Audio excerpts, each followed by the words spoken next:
Hello and welcome to the PharmAssist MedTeach program brought to you by Mandel's Clinical Pharmacy. Very excited to have everybody here tonight. Before we get started tonight, I'd like to just quickly read off this disclaimer for everyone. The PharmAssist MedTeach program brought to you by Mandel's Clinical Pharmacy is intended only as an educational program for patients. Any clinic-specific information shared by the MedTeach nurses is the opinion of the nurse and is not intended to replace the recommendations or requests of your healthcare professionals. All medications will be dispensed by Mandel's Clinical Pharmacy according to the prescription as written by the provider. And with all that being said, I'd like to welcome you tonight to our brand new edition of the PharmAssist program. And our special guest here tonight is Kaitlyn Endicott. I'd like to welcome everyone and say thank you very much, Kaitlyn, for your time tonight. As always, our program is every Monday night at 7 p.m. where we bring on incredible nurses from all around the country to come on and talk about multiple different fertility medications and answer a lot of your questions right here live on the show. So with all that being said, I just want to remind everyone, keep your questions whenever possible to specific around just the medication utilization as opposed to dosages and things like that, which we will get into a little bit more. But we want to make this be something that anyone can learn from and really make you pros by the end of this. So thank you very much, Kaitlyn. I will turn it over to you. Thank you for your time tonight. And everyone, welcome to the show. Great. Thank you, Craig. Hello, everyone. Like Craig said, thank you so much for joining us tonight on Mandel's PharmAssist Live program.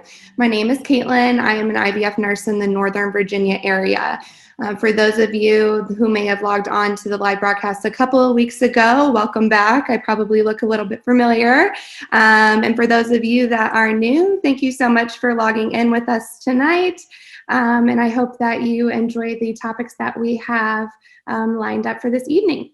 Not only will we be reviewing how to do injections, but I'll also give you some hints and tips, and you'll be a pro in no time. Just a reminder, all of the videos from the PharmAssist program, including this one tonight, will be available on Mandel's webpage at mymandelsPharmacy.com/PharmAssist. So no need to jot everything down that I'm saying. Those will be there for your reference to go back, review anything you may have missed or need a reminder on. So for tonight, we are reviewing 3 different medications. The first one will be the Gonoloft Eject pen. The second one will be the Senera Patch. And the last one will be the Hcg Intramuscular Injection. Like Craig had mentioned, I'm happy to answer any and all questions you have about the medications, administration, things like that, but I cannot answer questions that are unique to your dosing and treatment plan. We will have to defer those to your healthcare provider. So at this point, I think we are ready to roll into our first medication. So like I said, that is the Gonoloft Eject pen. This is a great device. I love this device. It's easy to use. It's a nice one to ease into those IVF medications. So Craig, when you are, I think we are ready.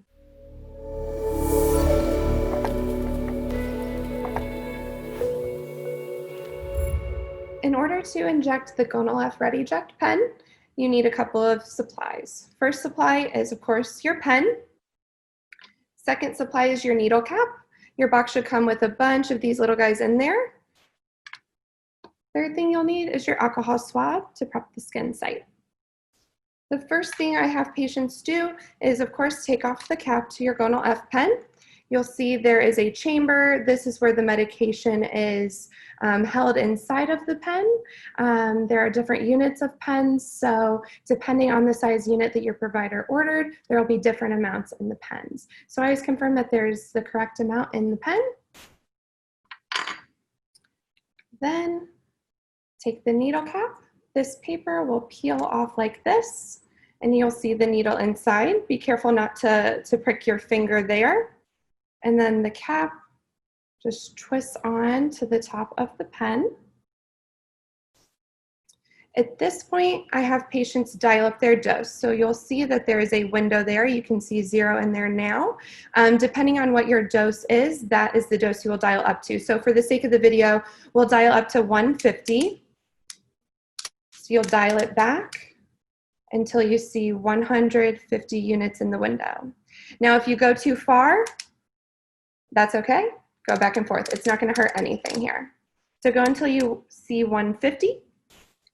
So at this point, I recommend prepping the skin site. Now this is a subcutaneous injection, which means it's just going to go into the fatty tissue.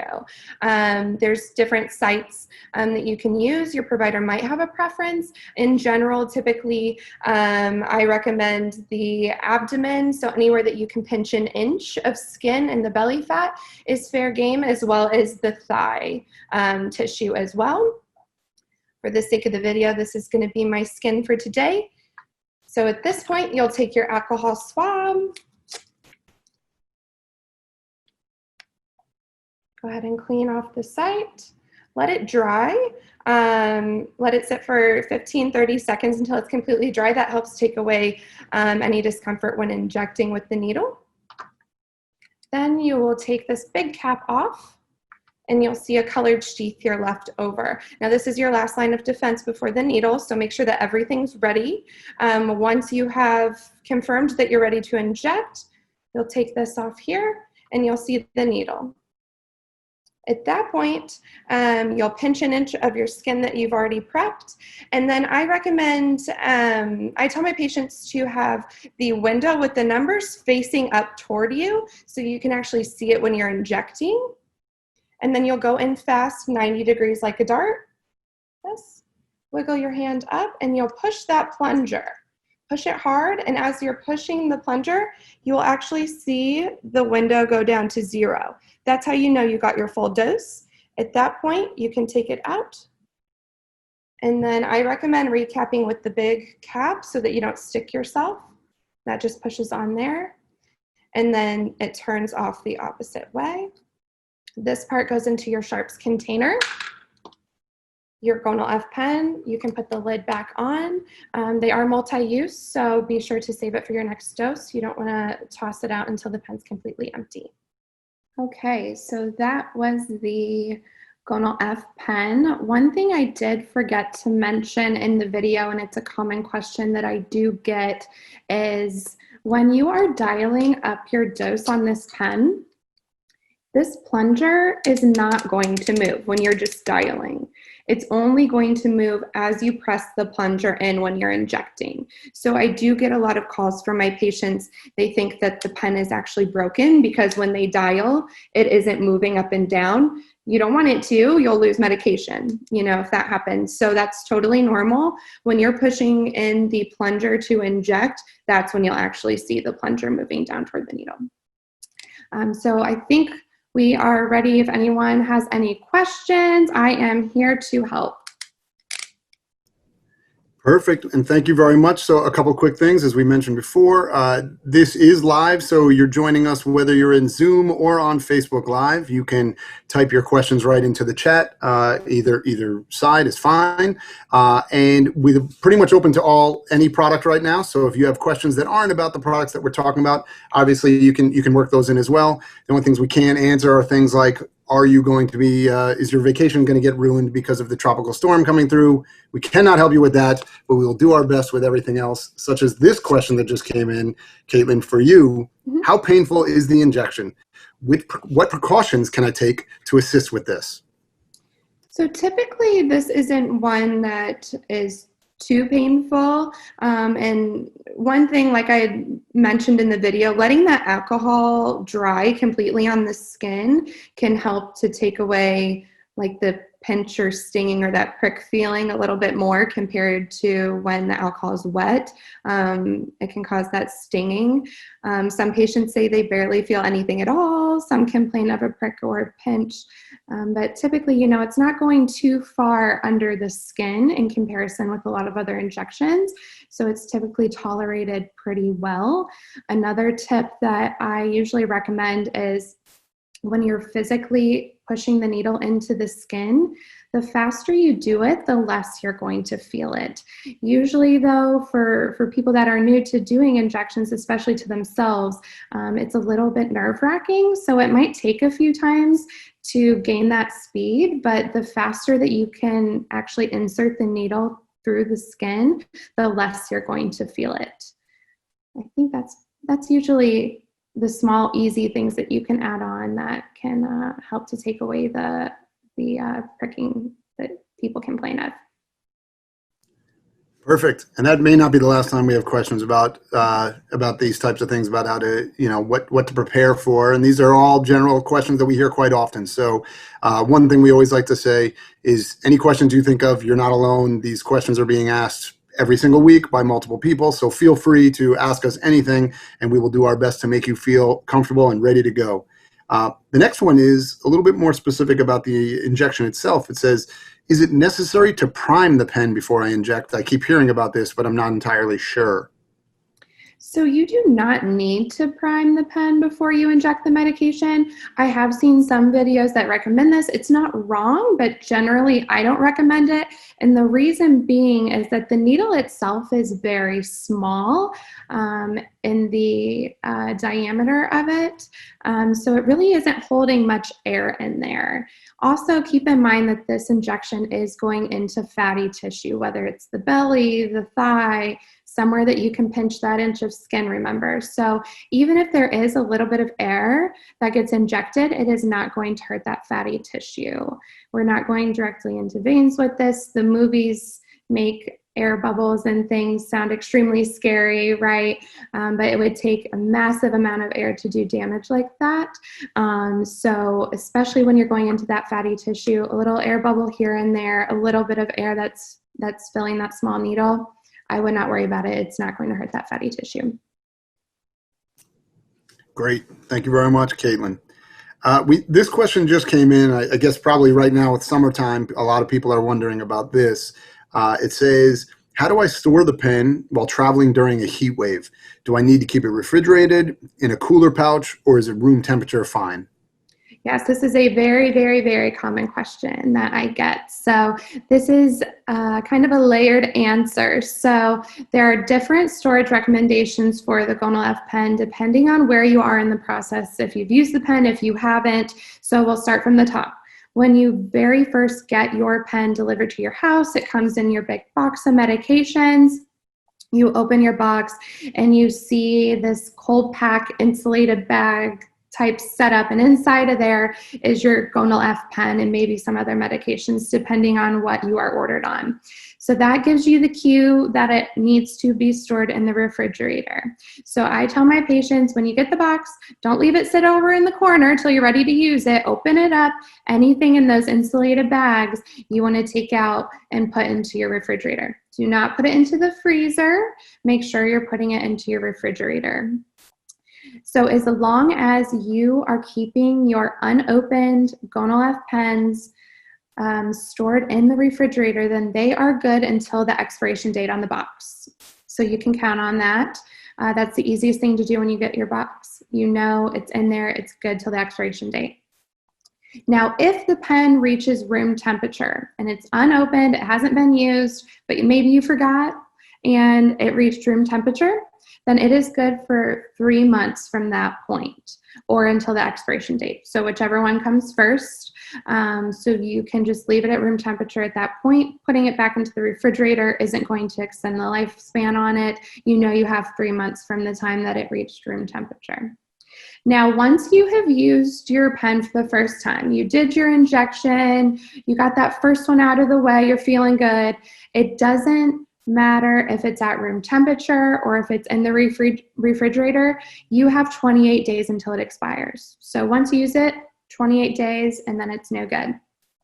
So at this point, I usually recommend to my patients, store it wherever it's going to help you remember to do your daily dose, right? So if you have other medications that are sitting out on the countertop and it's easier to put it with them, you can leave it with those, let it reach room temperature. It doesn't matter. It's good for 28 days.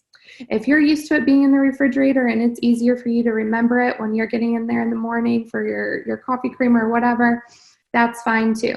Whatever is going to help you remember to do your dose, you can store it that way.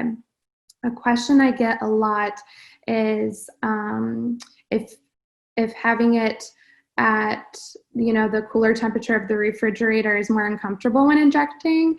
This is a mixed answer that I get from patients. Some patients can actually feel kind of the coolness when they inject. Other patients don't notice it at all. So that might be a trial and error type thing. Typically though, when you are injecting this medication, it shouldn't burn. That's not one I hear often. So to tack that on with our previous question, that's not something that I hear of often. So it may be more comfortable at room temperature if you notice it's uncomfortable injecting when it's cooled from the refrigerator. Good question. Thank you very much for breaking it down that way. And I think this is actually a perfect time to mention as well that although, you know, this is happening live right now, but all of these will be stored again, as Kaitlyn said, on our webpage where you can go in, you can go to our YouTube page, obviously on Facebook, you can find all of this. And the reason why I mention that is some of these things might be valuable to watch with your partner or somebody who's going to be assisting you in giving some of these shots so that they're aware of some of this information as well, that, you know, as you're moving forward in the process, that you have kind of a backup, especially with where your medication is and how long it's going to last in each one of those places. So it's a perfect time to mention that these things can be watched together whenever you want on demand. And speaking of on demand, I have a question for you right now. Kaitlyn just came in on Zoom. If I cannot get an entire complete dose from one specific pen, do I have to do 2 shots or can I just make it up next time with the difference? Great question. This is also a very common question I get, so I'm glad that this came up. So you have kind of 2 options here. Definitely make sure you're getting your daily dose in some capacity. Don't wait and do the difference the next day. You want to make sure you have that consistency of the dose that you are prescribed. So with the pens, when they reach the end of the pen, they may not have enough in the chamber for a full dose. So like I said before, after you inject, this plunger is going to keep moving and moving and moving, and eventually you'll probably notice it up here and it's less than your daily dose, and you say, I don't have enough in there, you know, what do I do? So some patients choose to discard that pen and open up a new one. They don't want to, maybe they have a fear of needles or, you know, their own personal reasons. They just want to do 1 injection. Now, that's perfectly fine. But if you're okay with doing 2 injections, I recommend it. And that's only because when you're discarding that medication, you know, that's money wasted, of course, right? And that's a big factor here. So if you don't mind sticking yourself twice, you can actually use what's left in the pen, and there's actually a little bit of overfill in there too. So no matter what unit pen you're prescribed, there's a little bit more in there. It's not exactly at that unit cutoff. So in order to do that, you will dial up your normal dose on your pen, whatever your daily dose is. Even though you won't have enough in that pen, that's okay. Dial it up, put your cap on, clean your site, inject the medication in just like you normally would. Except this time you're going to notice that when you push that plunger down to the end of the pen, it's not going to go to 0. Your window is not going to go to 0 here. And then you're going to look in your chamber, and this plunger is going to be totally flush with the end of the cap. You're going to see that there is no more medication left in there. That's when you know that you can take out that needle, put this pen down, go grab a new unopened Gonoloft pen, bring it back, put your cap on, and then you are going to dial up the dose into that new pen, the number that was left on your old pen, okay? So the pens do the math for you. Whatever number is left on your empty pen, that's the number you're gonna dial up to on your fresh new pen. Once you have that number in there, you already know how to do this part. You inject your medication, push the plunger. This time it's going to go to 0. Now you know you got your full day's dose. You've maximized all the medication that you have. You can discard that empty pen into your sharps container, put the cap on your new pen, save it for your next day's dose. So it's an extra step, but don't do any math. The pen is going to do it for you. So it's very nice. Don't overthink it. We want to work smarter, not harder here. So let the pen do that math for you. And that's how you use the overfill. It's a really good trick. Definitely pull this video up when it's time to do that. That's one that's helpful to have, you know, someone talking through it with you, right, is alongside that you're doing it. Perfect. Thank you very much for explaining that. That is going to be very helpful for people to check out, especially when they're getting ready to go through that process. With that being said, right now we are at we've gone through the questions that we have right now. One thing I always like to say to everybody is you do not worry about feeling like you have to rush anything. Like I said, you can ask, any question about any product later on, and we will open it up at the end and just kind of allow for any questions that you may be on your mind. So you may hear a question from somebody else that you have a follow-up question based on Kaitlyn's answer. So feel free that you'll have your chance to get that question out there. But I will throw it back over to you, Kaitlyn, just as we give people a couple more seconds just to type in any last questions, if there's anything else you want to share before we move on to the next product. Definitely, yes. So any questions, all questions are welcome, guys. So anything you think of, please type it in. Like I said, this pen is very user-friendly, preloaded, locked and loaded, ready to go. It's just putting on that cap, maybe using the overfill if you prefer to do that. Otherwise, this is a good one to kind of ease into these injections, and it's nice because it's usually one of the first ones that you start in your cycle. Any other questions? No, I think we're good. We are ready then to move on to the next product. And if anyone has questions about Gonoloft pen, feel free to ask us at any point in time. We will definitely make sure that Kaitlyn gets to that. Perfect. All right, so our next medication is the Senera Patch. This is a numbing patch. It is a great option for patients to utilize. Not only can it help ease the pain that can be associated with injections, but I also tend to think it can kind of help with the nerves that come along with doing the injections, especially if it's your first time, self-administering an injection. It can kind of help take the edge off, if you will. So I think we are ready for the video.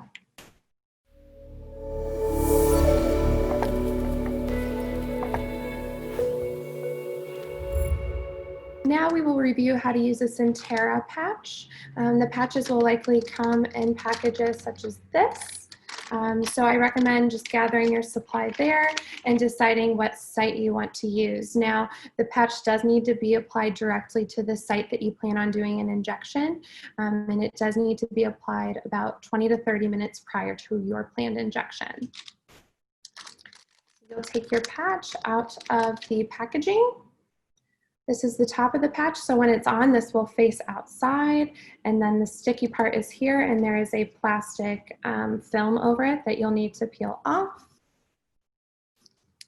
So it comes apart like this. And this does need to be applied to skin that is unopened and clean. So if you have residual tenderness or scabs, I wouldn't recommend putting this over that skin. I would find a fresh new site. And then after that, you just apply the patch to the skin. Make sure it's flush against the skin. You do want to make sure to not cover up this outside part where it has these little vented holes. That's how the patch begins to do its magic. So when it's on, it'll actually feel kind of warm, and that means it's just increasing that blood flow in order to kind of absorb the medication even quicker. Once you have it on for 20 to 30 minutes, you can peel the patch off.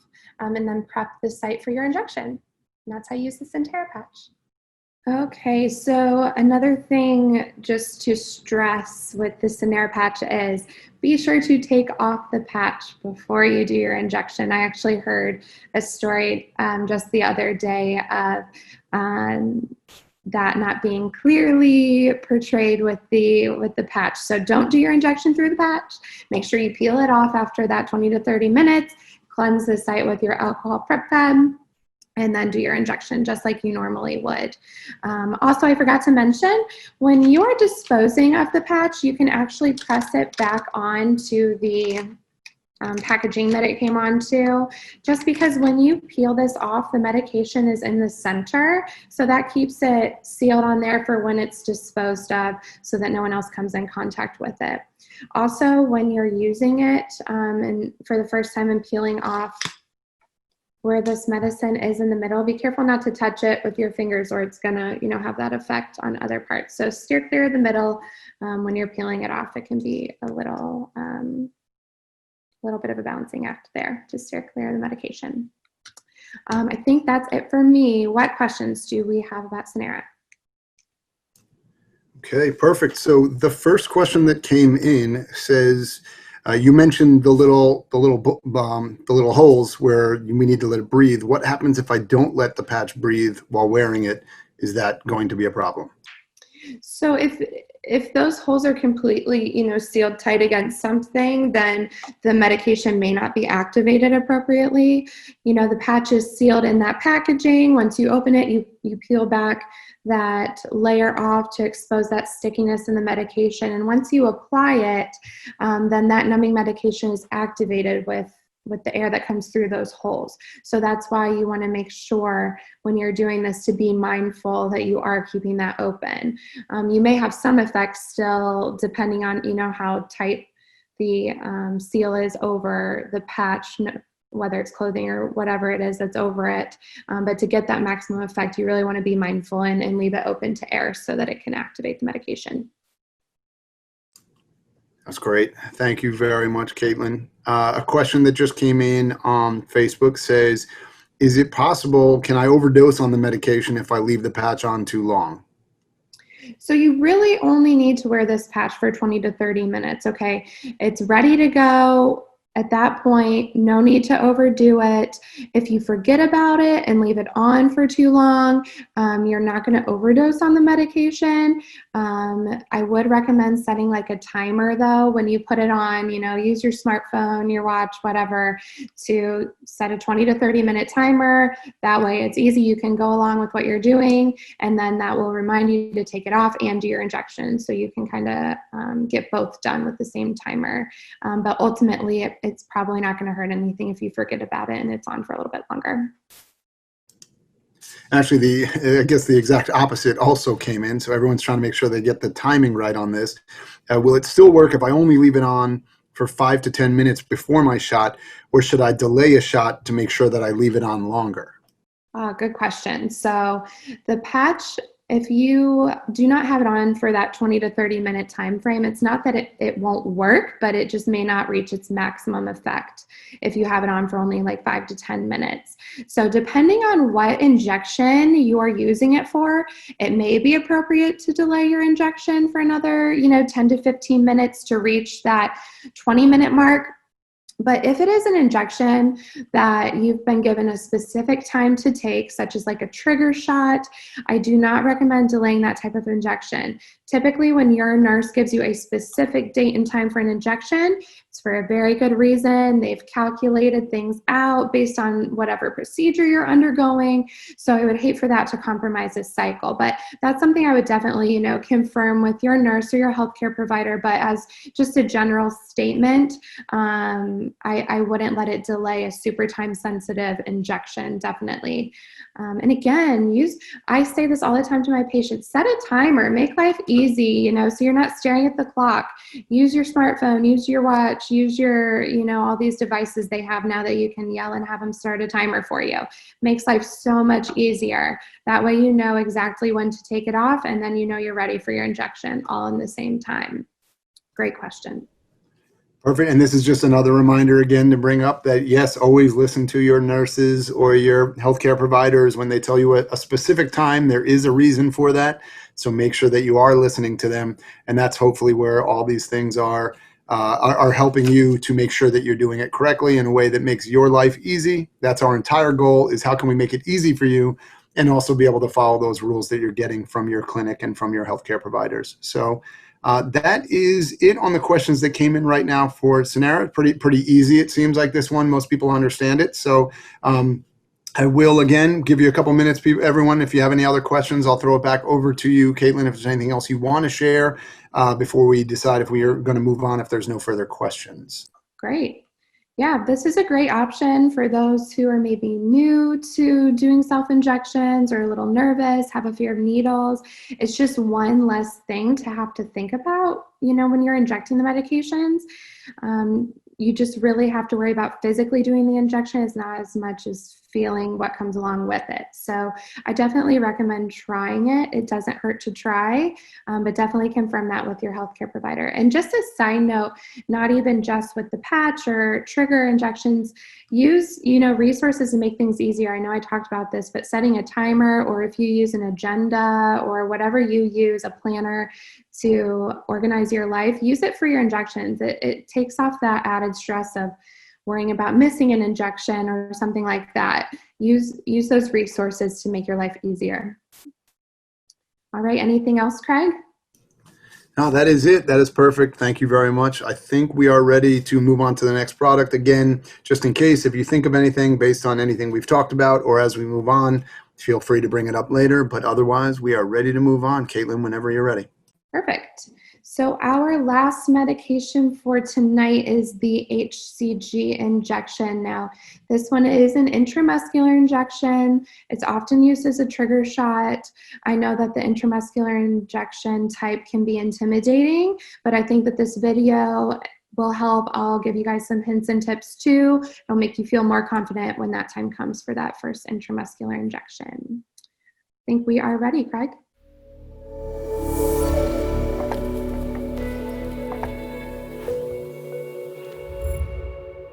Now I'm going to show you how to prepare and inject an HCG trigger shot. So first, I recommend gathering all of your supplies. You will need an alcohol prep pad, your medication. It should come in powder form. You can see a little bit of the powder there. Your bottle of diluent, so saline or sterile water. And then you will need your injection needle. So this will be a 3 ml syringe with a 1.5-inch needle attached to it. So to start, I recommend taking off all of your caps. So there will be a cap on your powder that'll just snap off, and same thing with your diluent. Next, you can open up your syringe. So it'll peel open like a banana peel. This comes out. Then I would go ahead and draw back the amount of air that you're planning to pull up of diluent. So this can vary from practice to practice. At my practice that I work at, we recommend mixing with 1.5 mLs of the diluent. So I'm going to pull mine back to 1.5. Take off your cap. Then you're going to insert your needle into your vial, push all of the air in, flip it over, and you'll kind of feel the plunger naturally pull back on its own. Make sure that your needle, and I'll turn it here, is in the actual liquid and not pressed up like this. Otherwise, you're only going to draw back air. So make sure you pull it down some and pull back until you have roughly 1.5 or whatever your provider recommends. Now you can see there I have a little bit of air in the top of my syringe here. You can actually push everything back up and start over. It won't hurt anything. So I'm going to pull back here. I have roughly 1.5. So now I can take this out. Now I'm ready to reconstitute my powder. So you have your powder vial. You see the rubber stopper here. The needle just goes right into there. Push saline in. And then give it a good little swirl. Helps things dissolve, but typically the powder dissolves just about instantly. Then you can flip it over. Again, make sure you pull the needle down so it's within your liquid. You can pull everything back. Now you're going to have roughly the amount of fluid that you put in. Some of it does get displaced when it is dissolving the powder, and that's okay. The most important part here is to make sure you get all of the liquid out of that vial. Once you have that, you now have your dose. Can take the needle out of the syringe, and now you're ready to prepare the skin site. So this is an intramuscular injection, so different from the subcutaneous injections you've likely done up to this point in your cycle. I usually recommend doing the upper outer quadrant of the buttock, so it's almost like the hip area in order to do this injection. So at this time, you can take your prep pad, clean off the skin site, let it dry, And then you actually want to pull the skin kind of taut when you do this to be sure that the medication gets to the muscle. When you're ready to inject, you go in fast, 90 degrees like a dart. And then push your plunger in. Take it out here. And you're all done. Okay, so that was the intramuscular Hcg injection. Another tip for finding the correct kind of anatomical landmark, if you will, for the injection is if you think about when you have a pair of blue jeans on and you have the pockets that are on the back, the top, upper, outer corner of your blue jean pocket is usually a safe bet for doing the injection. So that's another landmark you can think of. I know that I offer my patients to actually take a Sharpie and draw a target, draw a little circle where, you know, that they can do the injection. So I'm sure if you requested that, you know, at your clinic, they would be happy to do that for you. It's nice to have that there. It's one less thing you have to think about as to where you're doing it, especially if you're doing the injection yourself. Just knowing exactly where to go is one less thing to have to think about when doing it. Right, any questions from anyone? Yes, all right. So the first question that comes in here on Facebook says, why does the powder look substantially less this time than last time? How do I know it's the correct amount? Are there different powder amounts that I should be aware of? Great question. This is a common one that I get. So there can be different variations in the amount of powder in the vial for different reasons. It can be due to different brands of medication, different batches of the medication production. Maybe you're on a slightly different dose compared to your last cycle. So all of those things, you know, have a factor. As long as you double check that dosage on the side of your vial, that it's the correct dosage, ensure that that cap on there is on there tightly, then you know you have your correct dosage. It's very common for those powder amounts in there to change from brand to brand, refill to refill. So as long as you know the medication's sealed, it has your correct dosage on the side, it doesn't matter how much or how little powder's in there, it should be the correct dose for you. Good question. Perfect. And now this one's a little bit different just about the presentation as well, but worth bringing up as well. It says, my vial had a hard tablet or looks almost like a pill in it, not a powder. Does that mean that there's something wrong with the medication? No, that doesn't mean that there's something wrong with it. Sometimes the powder actually kind of gets compacted together in transit. So you may notice that in one cycle, maybe it was loose powder free floating around in the vial. And then maybe you did a subsequent cycle and it's compacted together kind of like a disc or like a pancake or like a tablet of sorts. And that's normal. That's just from in transit being compacted. So when you put that water in, when you're mixing that medication, it's still going to absorb appropriately in there, and you're still going to get the medication's still going to do its job just fine. Good question. Thank you very much, Kaitlyn. This next question comes in. It's basically talking, I think, of probably related to the cover of the video that we just showed, but it says, I was prescribed a different brand name than my friend was. Is there a difference between the various brands? Do they work differently or have any different side effects that we should be aware of? Very good question too. So from what I understand, there's no large differences, brand to brand of Hcg. That goes for both the medication action and side effects, even some generics when you're comparing those. So ultimately, as long as the medication contains your appropriate dose of Hcg, then it's going to do its job. Depending on, what type of treatment you're undergoing, maybe you're doing IVF and it's your trigger shot and it's boosting maturity and letting that egg free float in that follicle ready for your egg retrieval. Great. If maybe you're doing IUI or timed intercourse or embryo transfer cycle, then you're ultimately triggering ovulation. As long as it is the correct medication and correct dose, it's going to do the job that it's meant to do. Great question. This just came in actually a couple times. So obviously this is a big question. We've gotten this before as well. So this is something we always want to touch on. people just tend to really want to know, what does it mean when we keep saying the trigger shot, or this is going to be the trigger shot in the process? People asking, what does this medication actually do for their treatment? All kind of the same general question, just asked a couple different ways. Yeah, so a trigger shot quite literally means that it's triggering ovulation. So if you are doing a timed intercourse cycle or an IUI cycle or different types of embryo transfer cycles utilize a trigger shot, then you are quite literally causing the body to ovulate a follicle. Now, or maybe multiple follicles, depending on your response during the cycle. Now, a trigger shot, when it's used in an IVF stimulation cycle for the purpose of a egg retrieval procedure, it's doing the same thing. It's making the body want to ovulate.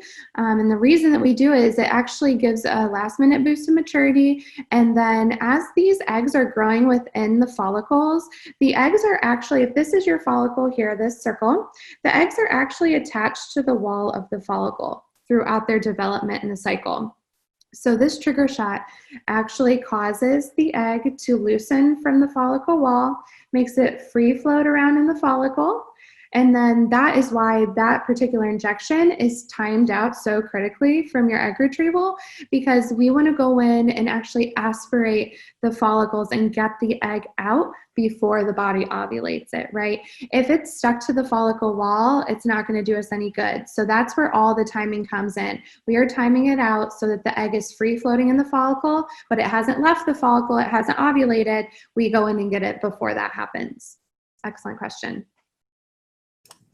Thank you for that perfect description. That was very helpful for anyone. I think a lot of people are wondering that. And so this is the free space to ask those questions, anything that you might be wondering just in general about how these products work.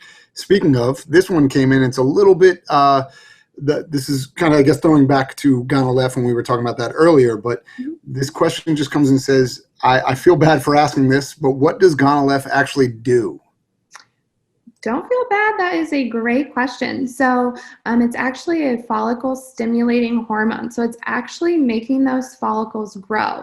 So like I was saying, within the follicles are eggs, right? So it's helping those follicles grow. Every month, our brain naturally sends signals to the ovaries to recruit one dominant follicle for the month. That's normal.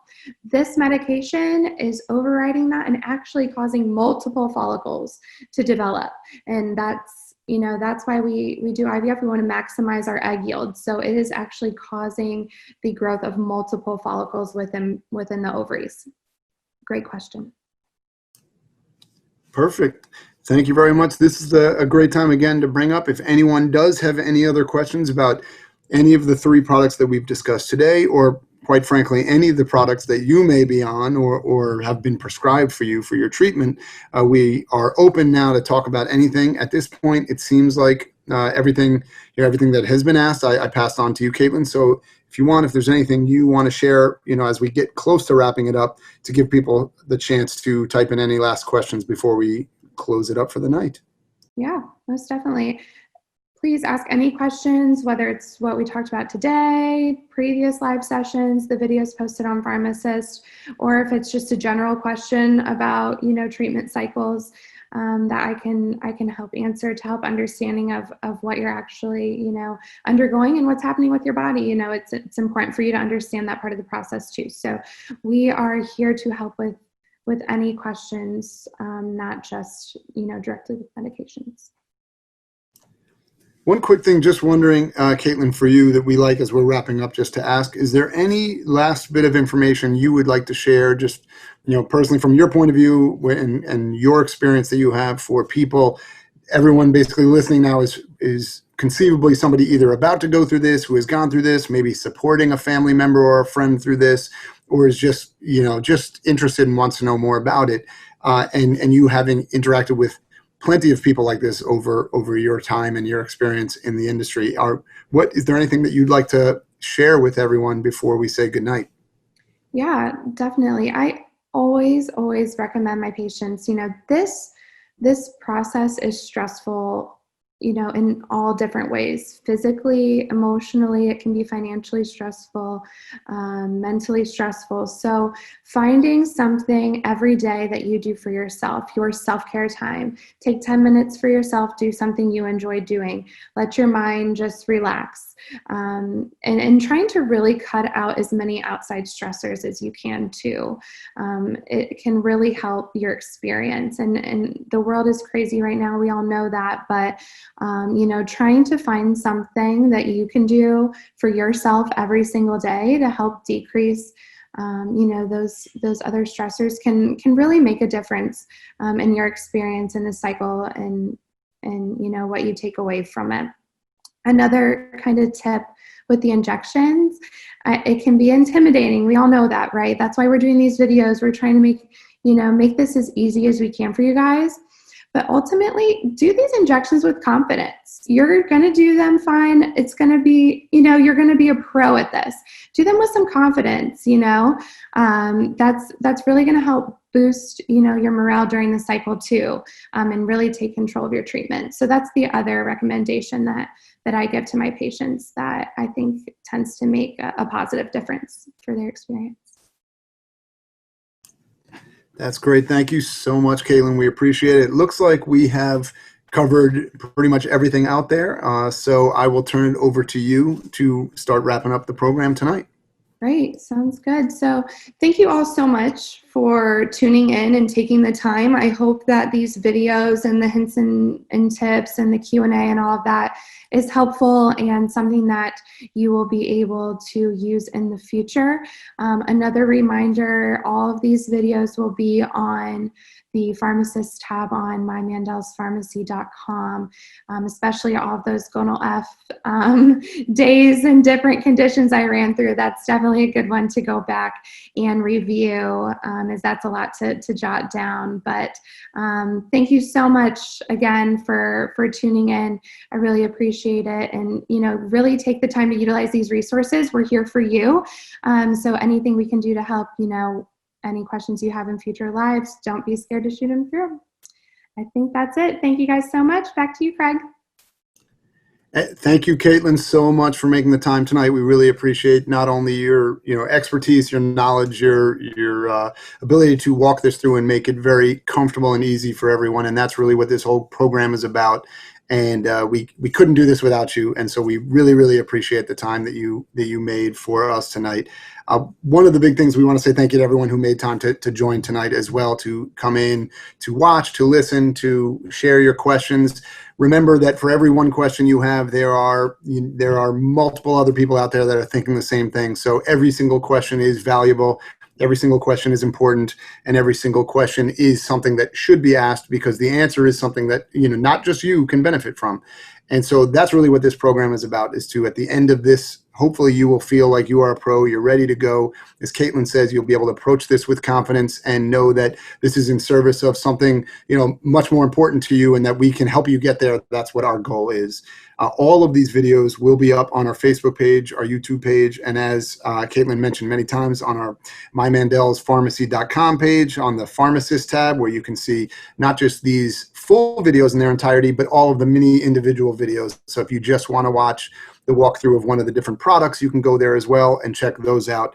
And we always recommend check those out with your partner or a caregiver or anyone else who might be going through this with you as well, because it's valuable information for them to have as well.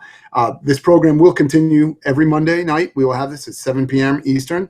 The live version will take place on both Facebook Live and Zoom, and then all the video on demand goes up by within the next day, and you'll be able to get that information as well to share. We will have experienced nurses across the nation joining us every single week, and we definitely look forward to bringing you back on again, Kaitlyn. Thank you so much for your time. Thank you to everybody out there for joining us, and we will see you next Monday night at 7 p.m. Eastern on the PharmAssist program. Thanks again. Have a great night, everybody. Bye-bye.